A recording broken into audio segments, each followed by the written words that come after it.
Salut à tous, bienvenue sur Mike Japan, bienvenue sur la chaîne. Je suis ravi de vous retrouver pour cette nouvelle vidéo où on va parler de rap japonais, hein. Vous l'avez compris dans le titre. C'est pas la première fois que j'aborde le sujet sur la chaîne, j'avais déjà fait une vidéo il y a quelques temps, ça s'appelait 3 raisons d'écouter du rap japonais. Je vous mets le lien si jamais vous voulez la revisionner. Et cette fois-ci je me suis dit que j'allais vous donner mes recommandations, mes avis sur ce qu'il faut écouter en ce moment en rap japonais. Il y a vraiment plein de trucs qui sont sortis depuis et ça continue toujours, donc je pense que c'est une vidéo qui plaira à tous les amateurs de rap, qu'ils soient japonais ou pas. Alors malheureusement il faut quand même savoir que même en 2021 le rap japonais c'est quand même toujours un mouvement assez underground. Il y a énormément d'artistes, hein, c'est pas ça le problème, mais ça n'a rien à voir avec l'offre, avec tout ce qui peut sortir par exemple des pays comme les États-Unis ou la France où on a énormément d'artistes dans ce courant musical là.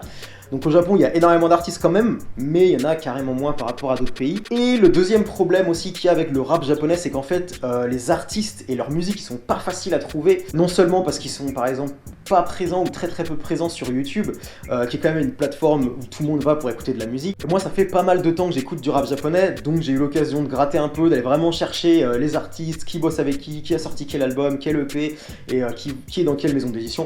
Et du coup je vous ai un petit peu rassemblé la crème de la crème, ou en tout cas ce que moi j'adore, et j'espère vraiment que ça va vous plaire. C'est parti pour le classement.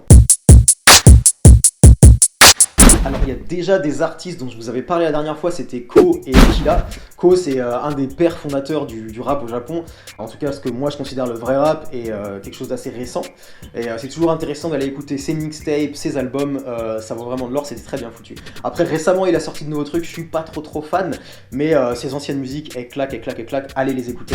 Je vous avais aussi parlé de Killa, qui est un groupe, c'est pas un artiste, c'est un groupe de rap, et ils font des morceaux qui sont incroyables. Alors évidemment, c'est pour ceux qui connaissent pas, c'est un peu spécial, c'est un peu fou, parfois ça part un peu dans tous les sens, mais ils ont vraiment fait des morceaux qui sont incroyables.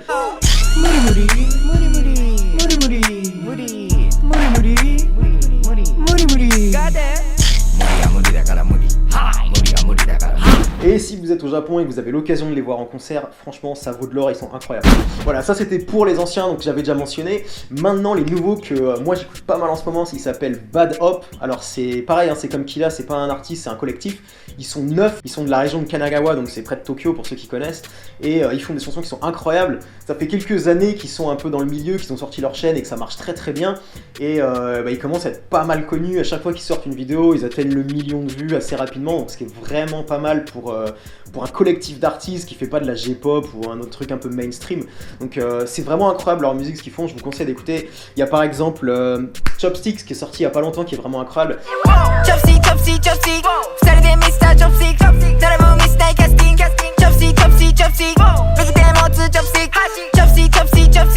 Il y a un autre artiste que j'écoute pas mal en ce moment qui est pas mal, c'est Toji. Et lui, alors je veux pas vous le cacher, c'est un peu psyché ce qu'il fait comme rap, ça reste du rap, mais bon c'est pas vraiment mainstream quoi. Il a quand même sorti je crois 2 albums, ou en tout cas il a sorti pas mal de musique, surtout récemment. Moi il y a des chansons que j'aime pas mal, par exemple Mental Fuck qui est vraiment génial. Il y a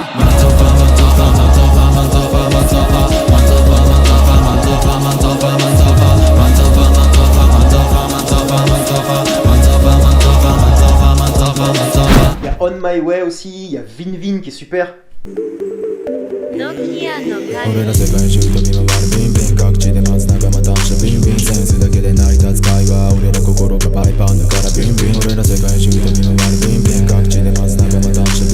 Et même si ça peut prendre quelques écoutes pour s'y habituer, en vrai, moi je trouve qu'il a des bonnes instrus et bon, pas forcément le meilleur rappeur au monde, mais ça prend quoi, ça catch. En tout cas, moi j'aime bien, vous ferez votre avis. Il y a un autre gars aussi qui est vraiment pas mal qui s'appelle Hideyoshi.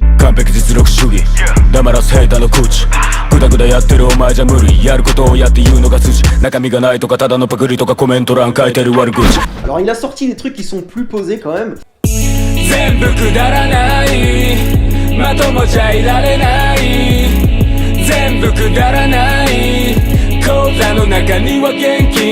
Moi j'aime bien son rap, c'est du rap, c'est simple, c'est carré, on sait à quoi s'attendre. Et pour terminer le classement, il y a une artiste féminine qui est vraiment super, je pense que vous la connaissez peut-être déjà, elle s'appelle Awich, et c'est je pense une des artistes japonaises qui est plus connue, pas forcément dans le rap, mais en tout cas dans le rap c'est sûr que c'est la plus connue, et elle a sorti vraiment pas mal de contenu, ça fait depuis 2007 je crois à peu près qu'elle est dans la musique, elle est d'Okinawa, donc c'est assez rare quand même, si je dis pas de bêtises, elle est signée sous Yentown, c'est une maison de disques japonaise, et du coup elle bosse pour des producteurs comme Shakizulu qui est aussi très connu, il est derrière énormément de clips et d'artistes de rap au Japon, et du coup elle fait pas mal aussi de featuring avec des artistes, d'autres artistes du label, et ça donne vraiment des trucs excellents.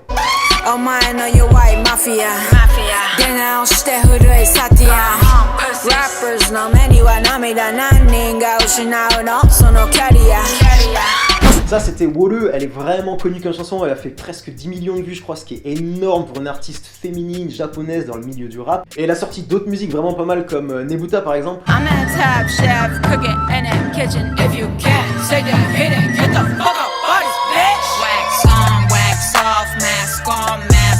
En dehors de la musique, j'adore vraiment ce clip parce qu'en fait il reprend un peu l'atmosphère du Nebuta Matsuri en fait, qui est un festival à Aomori. Et tout ce qu'on voit derrière c'est les lanternes en fait, c'est un festival des lanternes. D'ailleurs une petite parenthèse sur Awich et son pseudo, Awich en fait c'est l'abréviation, c'est l'anagramme de Asia Witch Child, et c'est la signification en anglais en fait des kanji de son prénom, et elle s'appelle Akiko en fait. Donc ça c'est vraiment pour la parenthèse, mais je vous recommande vraiment de l'écouter, c'est vraiment une super artiste. Elle a sorti un dernier EP je crois en août 2020, et elle a sorti 2 ou 3 albums, elle est assez prolifique en fait dans le milieu. Voilà, du coup c'est tout pour ce classement. Je sais qu'il y a énormément d'autres artistes dont j'aurais pu parler, que vous connaissez sûrement d'ailleurs. Il y a Anarchy par exemple, qui est un rappeur d'Osaka, qui fait des trucs extraordinaires, qui fait plein de collabs. Il y a aussi DJ Chari et DJ Tatsuki qui viennent de sortir un album qui s'appelle Golden Route, enfin l'année dernière en 2020, et il claque vraiment, et le single, je me l'éclate dans les oreilles toute la journée, s'appelle Best Way to Die, et c'est ça.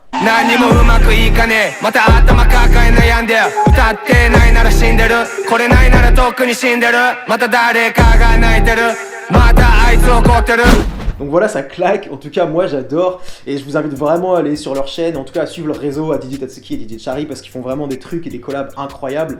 J'aurais aussi pu vous parler de Miyachi par exemple, c'est pas vraiment un rappeur japonais, il est d'origine japonaise, vous le connaissez sûrement, il a fait des chansons assez connues comme ça.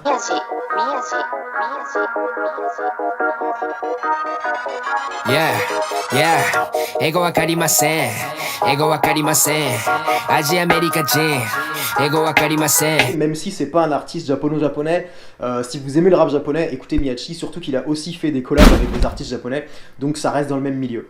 Voilà, c'est tout pour la vidéo, abonnez-vous à la chaîne, si vous avez aimé, likez, vous connaissez un peu le truc, et je vous retrouve bientôt pour de nouvelles vidéos. A plus sur MyCrazyJapan.